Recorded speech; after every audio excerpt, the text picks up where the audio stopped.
మరి వేదికను అలంకరించిన మిగతా దైవజనులందరికీ కూడా ప్రత్యేకమైన వందనాలు తెలియజేస్తున్నాను. ప్రియులారా, దేవుని మహాకృప తిరిగి మళ్ళా చాలా రోజుల తర్వాత మిమ్మల్ని అందరినీ దేవుడు చూసే అవకాశం ఇచ్చాడు. చాలా సంతోషపడుతున్నాను. మంచి వచనం, మంచి అంశం ఈరోజు మనం నేర్చుకోబోతున్నాం. లోక వ్యాపకాలలో మనిషి జ్ఞాపకాలలో దేవుడు. మళ్ళా చెప్తాను, ఇది టైటిలే కష్టంగా ఉంటుంది, పాఠం అదిరిపోద్ది. ఓకేనా? టైటిలే కష్టంగా అనిపిస్తుంది, లోపలికి వెళ్ళిన తర్వాత విషయం చాలా బాగుంటుంది. మళ్ళా చెప్తాను, లోక వ్యాపకాలలో మనిషి జ్ఞాపకాలలో దేవుడు. వ్యాపకము అనగానే అలవాటు, వాడుకగా చేసే పనులనే వ్యాపకాలు అంటారు, అలవాట్లు అనమాట. మనిషికి ఏం అలవాటు అయిందట? లోక వ్యాపకాలు అంటే లోక సంబంధమైన అలవాట్లలో మనిషి ఉన్నాడు. లోకంలో తనకి ఏది నచ్చితే అది చేసుకుంటూ వెళుతున్నాడు. అవే లోక వ్యాపకాలు. లోకంలో తనకిష్టమైనవి, తనకు నచ్చినవి అలవాటుగా మార్చుకుని దాన్ని చేసుకుంటూ వెళ్ళిపోతున్నాడు. లోక వ్యాపకాలు అనగానే లోకంలో మనిషికి నచ్చినవి అని అర్థం. ఆ లోకంలో మనిషికి నచ్చినవి దేవునికి విరుద్ధం అని తెలిసినా సరే చేసుకుంటూ వెళతాడు. ఉదాహరణకి పాపాలు. దేవుడికి ఇష్టం అంటారా? పాపాలు ఇష్టం ఉండదు, కానీ మనిషికి ఇష్టమా? ఇష్టం. అవే లోక వ్యాపకాలు. లోకానికి సంబంధించిన పాపాలను, నేరాలను అలవాట్లుగా మార్చుకుని పరలోకంలో ఉన్న దేవుడి కోసం పుట్టిన మనిషి, దేవుడే పుట్టించిన మనిషి దేవుడిని విడిచిపెట్టి తనకు అనుకూలంగా బ్రతకటం ప్రారంభించాడు. ఇది మనిషికి వ్యాపకంగా మారిపోయింది. లోక వ్యాపకంలో మనిషి ఉన్నాడు. తర్వాత రెండో లైన్ ఏమని రాసామంటే మనిషి జ్ఞాపకాలలో దేవుడు. నిజంగానండి, ఈ రెండో బిట్ మీకు ఈరోజు విడగొడతాను. నిజంగా చెప్తున్నాను, ఈ రోజు నుంచి బైబిల్ను ముద్దు పెట్టుకుని పరలోకంలో ఉన్న దేవుడికి ప్రార్థన చేస్తున్న ప్రతిసారి మీ హృదయం ఈ రోజు నుంచి ఉప్పొంగిపోతుంది. ఎందుకంటే మనిషి యొక్క జ్ఞాపకాలతో దేవుడు ప్రతిక్షణం బాధపడుతున్నాడు. మనల్ని ఎవరైనా జ్ఞాపకం పెట్టుకున్నారు అంటే మనం ఎంత ఆనందపడతామండి. మనల్ని ఎవరైనా జ్ఞాపకం పెట్టుకుని ప్రతిసారి మన గురించి ఆలోచిస్తున్నా, ఏమండి కుశలం, ఎలా ఉన్నారండి, బాగున్నారా, తిన్నారా, ఆరోగ్యం ఎలా ఉందని మనల్ని ఎవరైనా జ్ఞాపకాలలో పెట్టుకుని ప్రతిసారి అడుగుతున్నారు అనుకోండి, మనకి ఎలాగుంటుంది? చాలా సంతోషంగా ఉంటుంది. అదే ఈ ప్రాంతానికి ఒక ఎమ్మెల్యే గారు మిమ్మల్ని గుర్తుపెట్టుకున్నాడు. 2 రోజులకు ఒకసారి ఫోన్ చేసి అమ్మాయి ఎలాగున్నావు, ఆరోగ్యం ఎలాగుందని అడుగుతున్నాడు. అప్పుడు మీకు ఎలాగుంటుంది? ఏటండి మా ఎమ్మెల్యే గారు నాకు ఫోన్ చేసి ఎలాగున్నావు అని అడుగుతున్నాడు అంటే ఇప్పుడు నేను ఎవరి జ్ఞాపకాల్లో ఉన్నాను? ఎమ్మెల్యే గారి జ్ఞాపకాల్లో ఉన్నాను. అదే చంద్రబాబు నాయుడు గారు ఫోన్ చేస్తే ఇంకా అసలు అంతే లేదు. ఇక ఫోన్ మొత్తం అందరికీ చూపిస్తారు, స్క్రీన్ షాట్లు తీసి. నాకు ఎవరు చేశారు ఫోను? సీఎం గారు ఫోన్ చేశారండి, సీఎం గారు ఫోన్ చేశారండి. అంటే నిన్ను బాగా వినాలి, నిన్ను లోకంలో ఒక గొప్ప వ్యక్తి గుర్తుపెట్టుకున్నాడు, ఆయన జ్ఞాపకాల్లో నేను ఉంటున్నాను అనేసరికి నీకేం కలుగుతుంది? సంతోషం, ఆనందం కలుగుతుంది.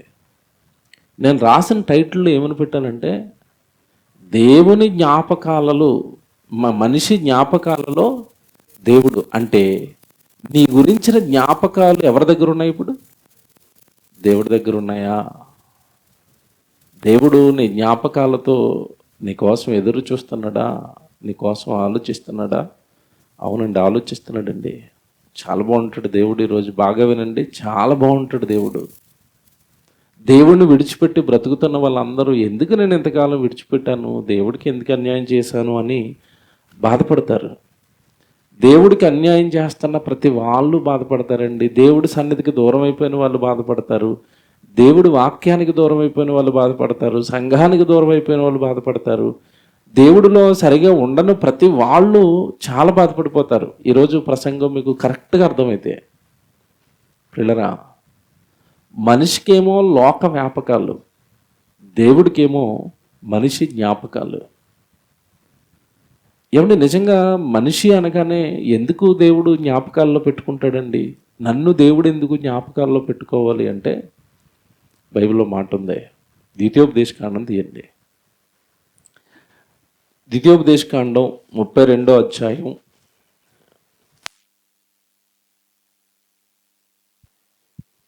18వ వచనం చూడండి. ద్వితీయోపదేశకాండం 32వ అధ్యాయం 18వ వచనం. నిన్ను పుట్టించిన ఆశ్రయ దుర్గమును విసర్జించితివి, విడిచిపెట్టేశావు. ఏమంటే ఇక్కడ ఒక పదం రాస్తున్నాడు. నన్ను ఆ పదం భలే కదిలించేస్తుందండి. నిన్ను పుట్టించిన ఆశ్రయదుర్గమును విసర్జించితివి, నిన్ను కనిన దేవుణ్ణి మరిచితివి. యెహోవా దానిని చూచెను. అబ్బా, ఈయన చూసాడట. ఎవరు చూశారట? దేవుడు. ఏం చూసేసాడట? నువ్వు నన్ను మరిచిపోయావురా అంటున్నట. నీవు నన్ను మరిచితివి అన్నాడు. ఆ పై పదం చదవండి, ఏమనుంది అక్కడ? నిన్ను కనిన దేవుడు. నిన్ను కనిన దేవుడు. దేవుడు అంటే ఎవరు? మనిషిని కన్నవాడు. ఇప్పుడు మాట్లాడుతాను నేను. పిల్లలు ఎంతమందికి ఉన్నారు చేయొద్దండి. నాకు పిల్లలు ఉన్నారు అని వాళ్ళు చేయొద్దండి. పిల్లలు ఉన్నారా? వెరీ గుడ్, చేతులు దించండి. మీకు పిల్లలు ఉన్నప్పుడు మీకు మీ పిల్లల జ్ఞాపకాలు ఏమైనా ఉన్నాయా లేవా? ఉన్నాయా లేవా? చిన్నప్పుడు వాడిని స్కూల్లో వేస్తున్న రోజు వాడు ఏం చేశాడని ఏ తల్లిని అడిగినా చెప్తుంది. ఆడు అంతా ఇంత కాదండి, ఆ రోజు రాద్ధాంతం చేస్తే కొబ్బరి మట్ట తిరగేస్తే కానీ స్కూల్కి వెళ్ళలేదండి. అంటే అది కొట్టినా వాడిని స్కూల్లో వేసిన మొదటి జ్ఞాపకం. ఫస్ట్ బర్త్డే జ్ఞాపకం ఉందా లేదా? ఉంది. చాలామంది ఈ మధ్యకాలంలో వచ్చిన టెక్నాలజీని వాడుకుని ఆల్బమ్లు చేసేసి పెట్టేసుకుంటారు. ఏంటవన్నీ? జ్ఞాపకాలు. మొదటి బర్త్డే జ్ఞాపకం, పెళ్ళి జ్ఞాపకం, కుర్రోడు రెండో బర్త్డే జ్ఞాపకం, వాడికి అన్నప్రాసన జరిగించాం జ్ఞాపకం. ఏమన్నా ఆ తర్వాత వాడికి ఫస్ట్ బర్త్డే చేసాం చాలా గ్రాండ్గా జ్ఞాపకం. మనిషికి కన్న పిల్లల యొక్క జ్ఞాపకాలు దాచుకుంటున్నాడు, భద్రపరుచుకుంటున్నాడు. ఓకే, నీవు నీ పిల్లల జ్ఞాపకాలు దాచుకున్నప్పుడు నిన్ను కన్న దేవుడు నీ జ్ఞాపకాలు ఆయన దగ్గర ఉంటాయా ఉండవా? నేను ఆ మాట చూసండి. నిన్ను కనిన దేవునిని మరిచితివి. కన్నది ఎవరట? దేవుడు. ఆయన్ని మనిషి ఏం చేశారట? మర్చిపోయాడు. ఇక్కడున్న మిమ్మల్ని అడుగుతాను, మీరు మర్చిపోయారా లేదా? మర్చిపోయారో లేదో మీరు ఒక ఆన్సర్ చెప్తారు ఇప్పుడు, అప్పుడు టక్కుమని మర్చిపోయారని చెప్తాను. ఏంటంటే ఒక ప్రశ్న అడుగుతాను. మిమ్మల్ని కన్నది ఎవరంటే మీరు ఎవరి పేరు చెప్పారు ఇంతకాలం? మిమ్మల్ని కన్నది ఎవరు అని అడిగారు కూడా ఎవరైనా, మీరు ఏం చెప్తారు? మా మమ్మీ అండి, మా డాడీ అండి, అంతేనా? ఈయనిద్దరు పేర్లు చెప్పారు. కన్నది ఎవరంటే అసలు నిజానికి కన్నదెవరు? ఇప్పుడు చెప్పండి, మీరు మర్చిపోయారా లేదా? అయిపోయిందా? నిన్ను కనిన దేవుణ్ణి నువ్వేం చేసావు? మర్చిపోయావు. ఏమంటే ఇక్కడ ప్రశ్న రావచ్చు, చాలా నూతనంగా వచ్చిన వాళ్ళు ఉంటారు, నన్ను దేవుడికి అంటవేటండి, మీరు ఏయో రాస్తారు అక్కడ, ఎట్టుకొచ్చి మా బుర్రలో వేస్తారు మీరు. మా అమ్మ కదా నన్ను కన్నది, 9 నెలలు ఆవిడ పడిన ఆయాసం నాకు తెలుసు. నేను పుట్టిన తర్వాత నాకు బొవ్వెట్టనాకి బట్టలు కొన్నాక మా నాన్న రెక్కలు ముక్కలు చేసుకున్నాడు, అది నాకు తెలుసు. దేవుడు కంటమేటండి? నిన్ను కనిన దేవుడు అనగానే దేవుడు కన్నాడా మనిషిని? దేవుడు కన్నాడా? కనటం అనగానే అర్థం ఏంటంటే పుట్టించటం అండి, అంతే కదండి? పుట్టించటం. ఒకే ఒక ప్రశ్న మీ అమ్మగారిని అడగండి, మీ నాన్నగారిని అడగండి, మిమ్మల్ని ఎవరికన్నారు అంటే ఇంతకాలం అమ్మ నాన్న అమ్మ నాన్న అమ్మ నాన్న చెప్పిన వాళ్ళందరిని అడగండి. వాడినే అడగమనండి వాళ్ళ అమ్మ నాన్నలకి వెళ్ళి ఒక ప్రశ్న, ఒకే ఒక ప్రశ్న, డాడీ నాకు 2 కళ్ళు ఇక్కడే ఉండాలని నువ్వు నిర్ణయించి పెట్టావా అని అడగండి. ఏమంటాడు? ఒకే ప్రశ్న, నా 2 కళ్ళు ఫ్రంట్ ఇక్కడ ఇలా ఉండాలని ఇక్కడ ఎవరు పెట్టారు? నువ్వే పెట్టావా డాడీ అని అడగండి డాడీని. ఏమంటాడు? అంత పెద్ద పెద్ద విషయాలు నన్ను అడుక్కు కొడక, నా కళ్ళే సరిగా కనపడటం లేదు, తెల్లపొర వచ్చేసింది అన్నారు, ఆపరేషన్ చేయించాను అయినా కనపడటం లేదు, నేను ఎక్కడ పెడతాను కళ్ళు? నా కళ్ళుకే దిక్కులేదు. అమ్మని అడిగామనుకోండి సేమ్ ఆన్సర్ కదా. ఒకవేళ అమ్మ నాన్నలు గనక కంటే అమ్మ నాన్నలకి ఇష్టం వచ్చినట్టుగా మనల్ని కనేవారు. నా కొడుకు మహేష్ బాబులోకి ఉండాలండి, నా చేతుల్లో ఉందనుకోండి, నేను ఎవరిని కంటాను? మహేష్ బాబుని కంటాను, చిరంజీవిని కంటాను. ఏడి నా చేతుల్లో? ఇప్పుడు మీరు చెప్పండి, లోకమంతా ఒక అబద్ధాన్ని నమ్ముతుందా లేదా? ఏ అబద్ధాన్ని నమ్ముతుంది? కన్నవాళ్ళంటే ఎవరట? తల్లిదండ్రుల. నీ శరీరంలో ఉన్న ప్రతి అవయవం ఆయన ఇష్టం, నీ రూపం ఆయన ఇష్టం, నువ్వు స్త్రీగా పుట్టాలా పురుషుడిగా పుట్టాలా ఆయన ఇష్టం, నువ్వు బంగ్లాదేశ్లో పుట్టాలా భారతదేశంలో పుట్టాలా ఆయన ఇష్టం. మరలా భారతదేశంలో నువ్వు గుజరాత్లోనో అక్కడెక్కడ పుట్టావు అనుకోండి, ఆ నార్త్ సైడ్ వాళ్ళు అసలే దుర్మార్గులు అందరూ కొట్టుకుపోయేవాడివి. పట్టుకొచ్చి మంచి రాష్ట్రాల్లో, తెలుగు రాష్ట్రాల్లో నిన్ను పుట్టించాడు. ఎవరిష్టం ఇదంతా? దేవుడిష్టం. ఇప్పుడు చెప్పండి, కన్నదెవరు? నాకు ఈ రూపమిచ్చి ఈ తరంలో ఈ ప్రాంతంలో నన్ను కన్నదెవరు అంటే దేవుడండి. కనిన దేవుణ్ణి మరిచిపోయారు, పెంచిన తండ్రిని మోసిన తల్లిని గుర్తుపెట్టుకున్నారు. రైటా? కన్న దేవుణ్ణి మర్చిపోయారు, పెంచిన తండ్రిని మోసిన తల్లిని గుర్తుపెట్టుకున్నారు. ఇప్పుడు యెహోవాది చూచెను. పదం చూడండి ఎంత పొందో కింద. నిన్ను పుట్టించిన ఆశ్రయదుర్గమును విసర్జించితివి, నిన్ను కనిన దేవుణ్ణి మరిచితివి, యెహోవా దానిని చూచెను. నన్ను మర్చిపోయావు కదరా నువ్వు, నేను చూస్తున్నాను రా. కన్న బిడ్డ తల్లిని మర్చిపోయాడు అనుకోండి, తల్లి హృదయం ఎలాగ ఉంటుందో నాకు చెప్పాలి. ఆ బాధ చెప్పుకునే బాధ అండి, చెప్పుకోలేని బాధ. ఎవరికైనా చెప్పుకోగలవండి ఆ బాధని?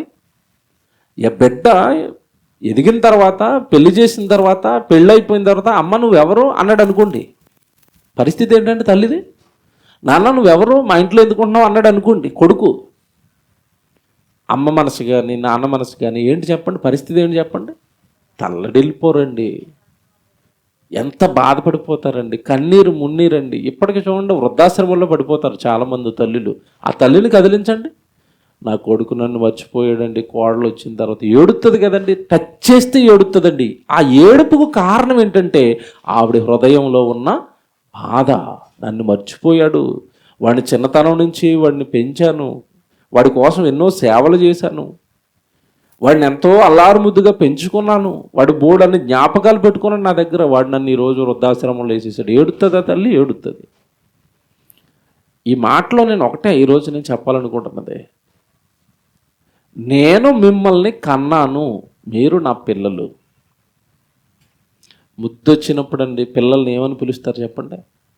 బాగా ముద్దొచ్చేసారు అనుకోండి, కొడుకు కానీ కూతురు కానీ ఏమని పిలుస్తారు?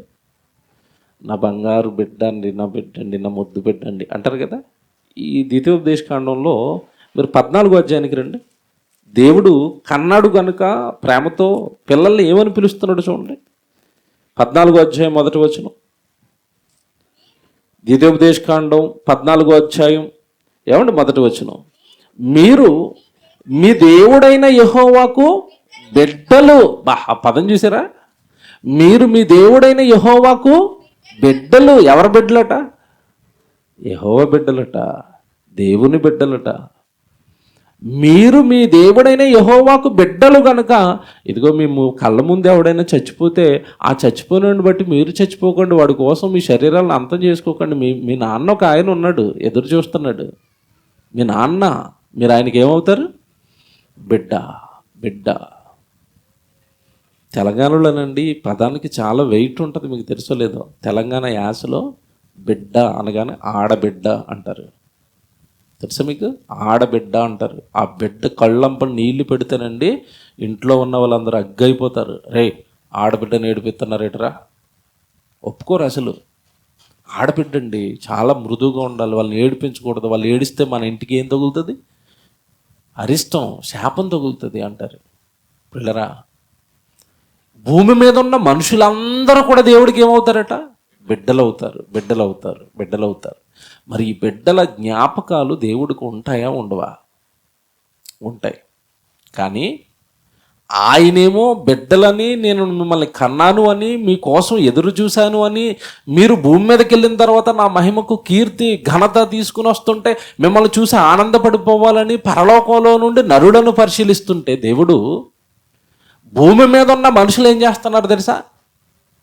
ఫస్ట్ లైన్ అండి, లోక సంబంధమైన వ్యాపకాలలో మునిగారు. వ్యాపకాలంటే అలవాట్లుగా మార్చేసుకున్నారు కొన్ని. దేవుణ్ణి విడిచిపెట్టేసి వీళ్ళకి లోక సంబంధమైన కొన్ని అలవాట్లు మారిపోయాయి. ఏంటి అలవాట్లు? బైబిల్లోకి వెళ్దాం. హోషే గ్రంథానికి రండి. హోషే గ్రంథానికి రండి, జాగ్రత్తగా తీసుకోండి. 4వ అధ్యాయం 1వ వచనం చదువుదాం. హోషే గ్రంథం 4వ అధ్యాయం 1వ వచనం. చాలా జాగ్రత్త చదవాలి, ప్రతి మాట చాలా ఇంపార్టెంట్ మాటలు ఇవి. హోషే గ్రంథం 4వ అధ్యాయం 1వ వచనం. ఇశ్రాయేలు వారులారా, యెహోవా మాట ఆలకించండి, సత్యమును కనికరమును దేవుని గూర్చిన జ్ఞానమును దేశమందు లేకపోవుట చూచి యెహోవా దేశ నివాసులతో వ్యాజ్యమాడుచున్నాడు. భూమి మీద ఉన్న మనుషులతోనట పరలోకంలో ఉన్న దేవుడు వ్యాజ్యం ఆడుతున్నాడట, గొడవకు దిగిపోయాడట. ఎందుకు తన పిల్లలతో వ్యాజ్యానికి దిగాడు అంటే, ఆ పిల్లల మధ్యలో ఏవేవో కరువైపోయినాయట. ఆయనకి ఏం కనపట్టలేదట? కనికరం లేదట, సత్యము లేదట, దేవుని గురించిన జ్ఞానము లేదట. సత్యం, నిజం మాట్లాడేవాడు లేడండి. ఎవరు నోరు తెరిచినా ఈరోజు మనుషులు నోట వస్తున్నవి ఏంటి చెప్పండి? అబద్ధాలు. రాజకీయ నాయకుడు నోరు తెరిస్తే అబద్ధాలు. ఒంట్లో బాగోలేదని డాక్టర్ దగ్గరికి వెళ్తే డాక్టర్ మనకి చేసేది అబద్ధం. ఏ మనిషిని కదపండి, వాళ్ళ నోట్లోంచి ఏమొస్తున్నాయో తెలుసండి? అబద్ధాలు. మనల్ని మోసగించేవి, మనల్ని నాశనం చేసేవి, మనల్ని పాడు చేసేవి. మనుషుల మధ్యలో దేవుడు కన్న పిల్లలలో ఏం కనపడటం లేదట? సత్యము కనికరము కనపడటం లేదట. ఎవడో మాట చెప్తారండి, భూమి మీద దేవుణ్ణి నమ్ముకున్న వారిలో ఉండవలసిన ప్రధానమైన క్వాలిటీ ఏంటంటే, మన నోట అబద్ధం అనేది రాకూడదు. అది మనం చాలా సింపుల్గా తీసుకుంటాం అబద్ధాన్ని, కానీ దేవుడు చాలా సీరియస్గా తీసుకుంటాడు దాన్ని. అబద్ధికులను ఎక్కడేస్తానని చెప్తాడు ప్రకటన గ్రంథంలో? అగ్నిగుండంలో వేసేస్తాను. ఏంటి, అబద్ధం ఆడినందుకే అగ్నిగుండానికి వెళతాం. ఎందుకంటే మనకి అబద్ధం చిన్నదిలా కనపడుతుంది, కానీ దేవుడు అనగానే ఆయన క్యారెక్టర్ ఏంటి చెప్పండి? అబద్ధం ఆడతాడా? ఏదో పొరపాటున అలాగ అనేసి అంటాడా? అనడు. ఆయన క్యారెక్టర్ ఏంటంటే, నోట్లోంచి ఒక మాట వచ్చిందంటే ఆ మాట మీద నిలబడిపోతాడు. ఆయన నోట రెండవ మాట మరలా ఉండదు. అందుకే మనకేం చెప్పాడు? నీ మాట అవునంటే అవును, కాదంటే కాదు. దీనికి మించినది దుష్టుడి నుంచి పుట్టేసింది. నీవు మాట్లాడితే సత్యమే మాట్లాడాలి. ఇంత స్ట్రిక్ట్గా తన పిల్లలు ఉండాలని కోరుకుంటున్నాడు. కారణం ఏంటంటే, ఆయన నోట అబద్ధం ఉండదు, ఆయన మాటల్లో దోషం ఉండదు. తన పిల్లల మాటలు కూడా అలాగే ఉండాలి. ఇది ఇక్కడ చెప్తున్నాడు కదా, ఏమని? దేశంలో సత్యం లేదు, కనికరం లేదు, దేవుడు గురించిన జ్ఞానము లేదు. అలాగ నాశనం అయిపోయిన తన పిల్లలతో దేవుడు వ్యాజ్యమాడుతున్నాడు. సత్యము లేదు అంటే అబద్ధాలు ఆడుతున్నారు తన పిల్లలు. అబద్ధం అంటే దేవుడికి ఎంత అసహ్యమో ఒక మాట చూపిస్తాను మీకు. యెషయా గ్రంథానికి రండి.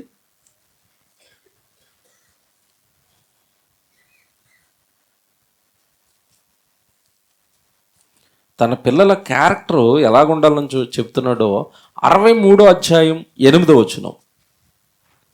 అంటే దేవుని పిల్లలు అనగానే ఎలా ఉండాలో చెప్తున్నాడు. యెషయా గ్రంథం 63వ అధ్యాయం 8వ వచనం, వారు నా జనులనియు అబద్ధములాడనేరని పిల్లలనియు. నా పిల్లలు అనగానే వాళ్ళ నోట్లో ఏముండకూడదట?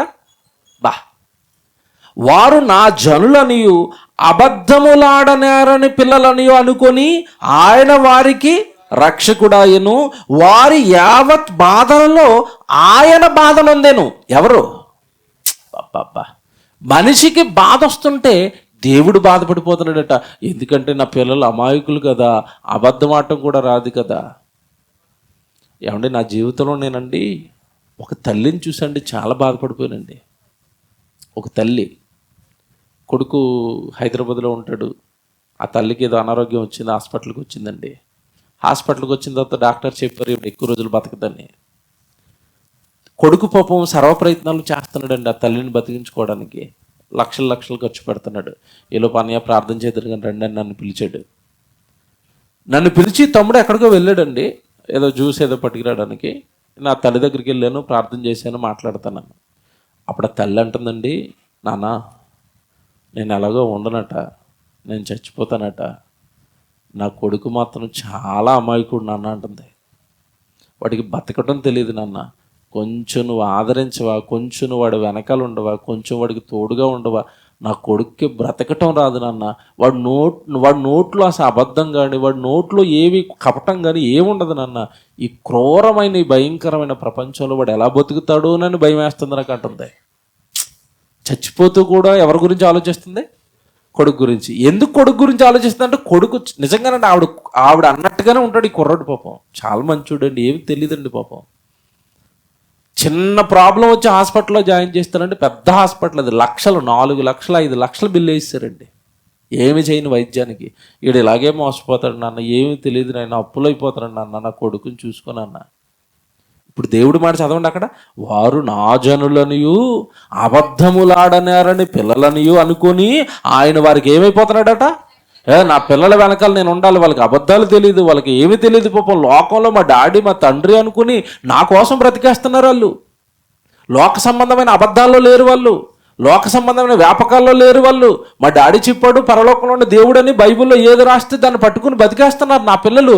కనుక నేను వాళ్ళకి ఎలాగుండాలి? రక్షకుడిగా మారిపోవాలి. వాళ్ళకు వచ్చే యావత్ బాధలలో నాకేం నొందుతాను? బాధ నొందుతాను. ఎందుకంటే నా పిల్లలకి ఏం తెలియదు అంటున్నాడు. అక్కడ ఆయన ఇంటెన్షన్ మీకు అర్థమైందా? అబద్ధములాడనారని పిల్లలనియు. నా పిల్లలకి ఏమీ తెలియదు, చిన్న అబద్ధం కూడా తెలియదు, అంత మంచోళ్ళు నా పిల్లలు అంటున్నాడు. అంటే ఇప్పుడు దేవుడు మనల్ని ఎలా ఉండాలని కోరుకుంటున్నాడు? మనలో చిన్న అబద్ధం ఉన్నా కూడా దేవుడు ఏం చేయలేడు? తట్టుకోలేడు. కానీ దేవుడేమో పిల్లలు ఎలా ఉండాలని కోరుకుంటున్నాడు. ఇప్పుడు అక్కడికి వచ్చేయండి, హోషేయ గ్రంథానికి వచ్చేయండి. ఇందాక 4వ అధ్యాయానికి, హోషేయ గ్రంథం 4వ అధ్యాయం 1వ వచనం.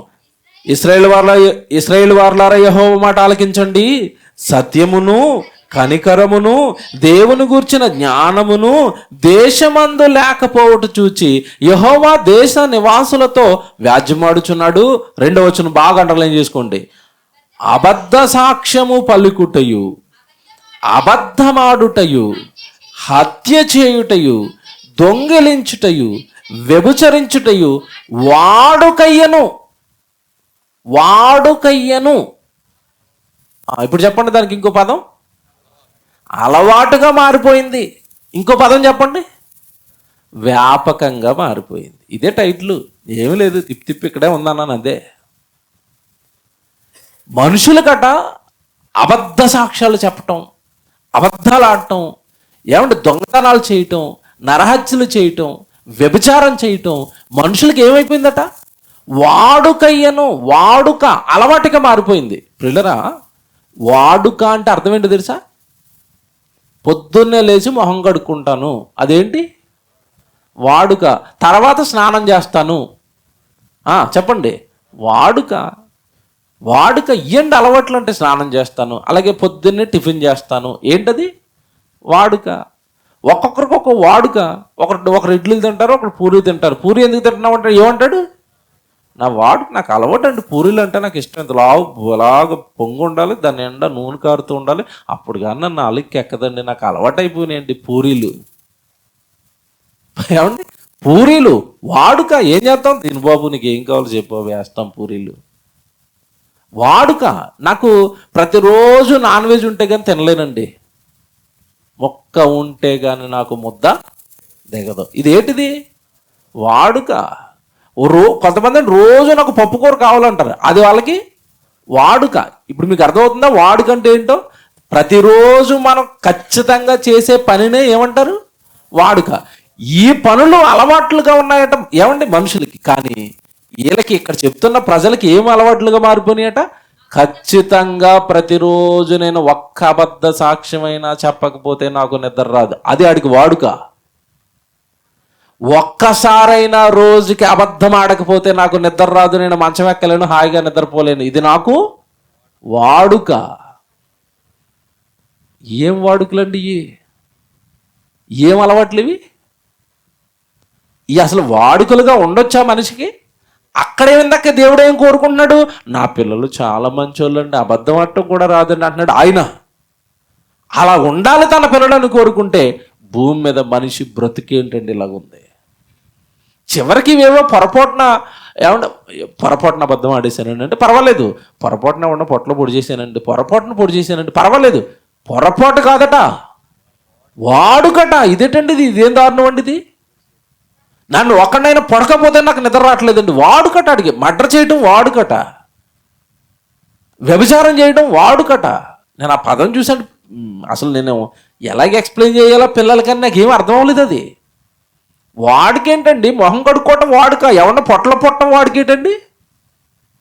స్నానం చేయడం వాడుక, అంతే తప్ప ఒకడి మీద అబద్ధ సాక్ష్యం చెప్పి ఆడు మంచోడు కాదు, ఆడు మంచోడు కాదు, ఆడు మంచోడు కాదు, ఈడికేం పని, ఆడు మంచోడు కాదని చెప్పడానికి ఇలాగ అబద్ధ సాక్ష్యాలు చెప్పడం వాడుక. చిచ్చి, ఆ నోరు బాగోలేదు, ఆ జీవితం బాగోలేదు, ఆ జీవితంలో వాడు చేస్తున్న పనులేవి నాకు నచ్చటం లేదు. లోక వ్యాపకాలలో మనిషి ఒక్క ముక్కిడిసింది. ఇప్పుడు అంటే వీడికి వ్యాపకంగా అలవాటుగా ఏం మారిపోయినాయి అంటే, లోకంలో అందరూ చేస్తానవే నేను చేస్తాను, వాడు అబద్ధాలు ఆడతాను నేను అబద్ధాలు ఆడతాను, వాడు దొంగతనం చేస్తాను నేను కూడా ఏం చేస్తాను, దొంగతనం. అలాగెలాగవుతుంది? నువ్వు దేవుని కుమారుడు కదా, ప్రభులోనికి వచ్చావు కదా, నీ చేతుల్లో బైబిల్ ఉంది కదా, నీతిగా న్యాయంగా యథార్థంగా నేను బ్రతకమని దేవుడు ఎన్నో మాటలు రాయించాడు కదా, అలా బ్రతుకుతావనే నీకు ఈ జీవితాన్ని దేవుడు ఇచ్చాడు కదా. ఇప్పుడు ఇలా ఎంత బాగుంది చూసారా, ఎంత బాగుంది చూసారా? ఇంకా కింద చదువుతారా? అసలు మీరు ఆశ్చర్యపోయే మాట ఏంటంటే, నెక్స్ట్ మాట, జనులు కన్నము వేసెదరు, మానక నరహత్య చేయుదురు. అదండి కన్నాలు వేయటం, ఖచ్చితంగా మానక నరహత్య చేయటం వాళ్ళకి ఏమైపోయింది? వాడుక. ఎవడో ఒకరిని చంపితే కానండి, ఆడ రక్తం చూస్తే కానీ నాకు నిద్ర రావట్లేదండి, వాడుకట, వ్యాపకమట, అలవాటట. కిందకి చివరికి వీళ్ళు చేసే పాపాలను దేంతో పోల్చాడంటే దేవుడు, 8వ వచనం చదవండి. 8వ వచనం, నా జనుల పాపములను ఆహారముగా చేసుకొందురు గనుక. పాపాలను ఎలా చేసుకున్నారట? ఆహారం అంటే అర్థం ఏంటి? 3 పూటలు వేస్తే కానీ ఉండలేనిది అని అర్థం ఆహారం అంటే. అవునా కదా చెప్పండి? పొద్దున్న వేయాలి, మధ్యాహ్నం వేయాలి, సాయంత్రం వేయాలి. అప్పుడు కట్టే ప్రశాంతంగా బెడ్డ మీద పడుకుంటుంది, లేదంటే నిద్రపోనివ్వదా రాత్రి. ఏట్రా అన్నం ఎట్లేదు రాత్రి అంటది అది. 3 పూట్ల ఆహారం తినకపోతే కానీ మనిషి ఉండలేడు. వీళ్ళ చివరికి పాపాలు ఎలా మారిపోయినాయి అంటే ఆహారంగా మారిపోయినాయి అంటే ఆహారం తినలేకపోతే పడుకోలేడు, ఆహారం తినలేకపోతే ఉండలేడు, వీడు పాపం చేయలేకపోతే ఉండలేడు. ఎవడో మాట్లాడుతాను, ఇంతకీ ఏం చేస్తున్నారట? దొంగతనం చేస్తున్నారట. బాగా వినండి, నా వైపు చూడండి. దొంగతనం చేస్తున్నాడట, వ్యభిచారం చేస్తున్నాడట, ఆ చేతులతో ఎవరినో నరికి చంపేస్తున్నాడట, పొడిచి చంపేస్తున్నాడట. బాగా వినండి. ఇప్పుడు ఏ పాపం చెయ్యాలి అన్న మనిషి దేవుడు తనకిచ్చిన దేహంతో చెయ్యాలి. అవునా కదా? చేతులతో, కళ్ళతో, తనకి ఇచ్చిన అవయవాలతోనే మనిషి ఏం చేయాలి? పాపం చేయాలి. ఇప్పుడు మాట్లాడుతాను, మీ అందరికీ తెలుసు, దేవుడు తల్లి గర్భంలో దేహాలు నిర్మిస్తున్నప్పుడు ప్రతిదినము ఒక్కొక్క అవయవాన్ని మన దేహంలో అమరుస్తున్నాడు, బిగిస్తున్నాడు. అప్పుడు ఆ అవయవాలు అన్నిటి గురించి తన గ్రంథంలో రాసుకున్నాడా లేదా? రాసుకున్నాడా? చేతులు బిగించిన రోజు చేతుల గురించి రాసుకున్నాడా? ఏమని రాసుకుంటాడు? నా కొడుకు వెళ్తాడండి, ఈ చేతులతో నాకు వంట చేస్తాడండి, భూమి మీద సెమినార్ జరిగినప్పుడు ఆ వంట అదిరిపోద్ది, నా పిల్లలు బాగా తింటారు అంటే నీ చేతులతో ఈ సెమినార్ దేవుడి పనిలో వంట చేయాలని రాశాడు. ఈ చేతులతో నువ్వు కత్తి అడుగుని పొట్టలో పడుతున్నావు.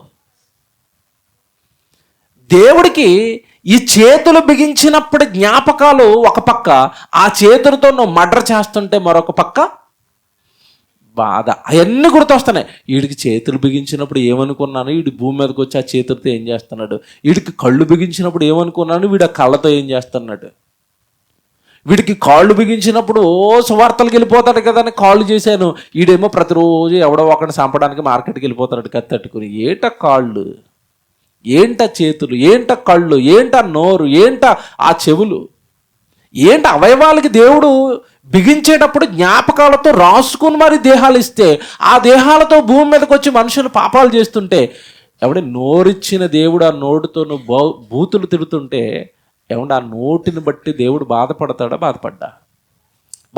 ఎందుకు తెలుసా? బైబిల్లో ఒక మాట అంటాడు, మీ అందరికి తెలుసా మాట, ఆ రెఫరెన్స్లన్నీ మీకు తెలుసని చెప్పకుండా వెళుతున్నాను. చూడుము, నా అరచేతుల మీదనే నేను నిన్ను ఏం చేశాను, చెక్కుకున్నాను, నేను నిన్ను మరువను అన్నాడా? ఎందుకు మర్చిపోలేకపోతున్నాడంటే, నా చేతుల మీద నేను నిన్ను ఏం చేశాను, చెక్కాను. అంటే చెక్కడం అంటే అర్థం ఏంటి చెప్పండి? మీకు అర్థం అవ్వాలి. ఈయన జుట్టు చూడండి ఎలాగుంది, ఇదో రకం జుట్టు, ఇది రింగు జుట్టు. నా జుట్టు చూడండి ఎలాగుంది, కిందకి పడిపోయి నాకేం తెలియదు అన్నట్టు ఉంటుంది ఈ జుట్టు. ఇది అలా కాదు, ఎన్నిసార్లు కింద పడిపోమని పడది, ఇది ఇలా నిలబడి ఉంటుంది. ఇది ఎందుకు చెప్పానంటే, ఈయనకు జుట్టు ఇలాగ ఎడుతున్నప్పుడు దేవుడు ఈడు నెత్తి మీద జుట్టు నిలబడితే నా కొడుకు ఉంటాడు బాబు అని ఇట్టాడు ఇక్కడ. ఇది ఇలా చేసి ఇతను ఇది బాగానే ఉంది రూపం, అన్నీ ఇలా శక్తి ఏం బాగుంటుందని ఇతను పక్క జరిపాడు. నేను వచ్చాను, నాకు ఇలా పడిపోయే ఎంటుకలు ఇలా కూర్చోడం, ఈయన ఇలా పడిపోతే ఈడు ఎలాగ ఉంటాడు, ఈడు భలేగా ఉన్నాడు. మీకు అర్థమైందా? అలాగ అందరినీ దేవుడు ఏం చేశాడు, తల్లి గర్భంలో చెక్కుకున్నాడు, అంత ఇష్టంగా చెక్కుకున్నాడు. అందుకే చూడండి, ఈయన మొహం ఒకలాగా ఉంటుంది, నా మొహం ఒకలా ఉంటుంది. ఈయన పళ్ళు అందరికీ 32, ఆయన పళ్ళు ఒకలా ఉంటాయి, నా పళ్ళు ఒకలాగా ఉంటాయి. అందరికీ అవే చెవులు, నా చెవులు ఒకలాగా ఉంటాయి, ఈయన చెవులు ఒకలా ఉంటాయి. అందరికీ అవే కళ్ళు, నా కళ్ళు ఒకలా ఉంటాయి, ఆయన కళ్ళు ఒకలా ఉంటాయి. అంటే ఒక్కొక్కరికి ఒక రూపం చెక్కుతున్నాడండి. చెక్కుకుంటున్నప్పుడు దేవుడికి జ్ఞాపకాలు ఉంటాయా, ఉండవా? ఉంటాయి. మీకు బాగా అర్థం కావాలంటే, మీలో ఇల్లు కట్టిన వాళ్ళకి అర్థమవుతుంది ఇది. ఇల్లు కట్టుకున్నారు ఎవరైనా? ఇల్లు కట్టిన వాళ్ళందరికీ ఇంటి విషయమే మీకు ఏముంటాయి చెప్పండి? జ్ఞాపకాలు. పునాదులు తీసిన జ్ఞాపకాలు, పిల్లర్స్ వేసిన జ్ఞాపకాలు, ఆ పిల్లర్ ఏమంటే గట్టిగా తుఫాను వచ్చి పిల్లర్ కూలిపోయిన జ్ఞాపకాలు లేవా? ఎన్ని జ్ఞాపకాలండి ఇల్లు కడుతున్నప్పుడు. ఇల్లు కడుతున్న నీకే జ్ఞాపకాలు ఉంటే, తల్లి గర్భంలో నీకు దేహాన్ని కట్టిన దేవుడికి జ్ఞాపకాలు ఉండవా? ఆ దేహాలతో భూమి మీదకి వచ్చి నువ్వు పాపపు పనులు చేస్తుంటే, ఏమంటే ఆ దేహాలతో పాపాలు వాడుకగా మార్చేసుకుంటే, ఏమంటే దేవుడు ఎంత కుమిలిపోతాడో ఈరోజు మీకు చూపిస్తాను నేను.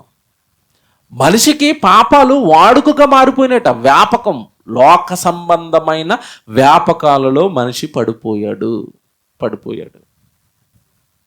మీకు ఓ మాట చూపిస్తానండి. ఈ పాపాలు వ్యాపకాలు చేస్తున్నప్పుడు దేవుడికి కోపం వచ్చేస్తుంది. ఏంటి నా దేహాన్ని ఇలా చేస్తున్నాడు, నేను ఇచ్చిన చక్కటి ఆయుష్కాలాన్ని ఎందుకు వాడు వృధాగా పాపాలకు వచ్చి పెడుతున్నాడు, ఇంకా వీడిని ఏదో చేసేయాలన్న కోపం వస్తుంది.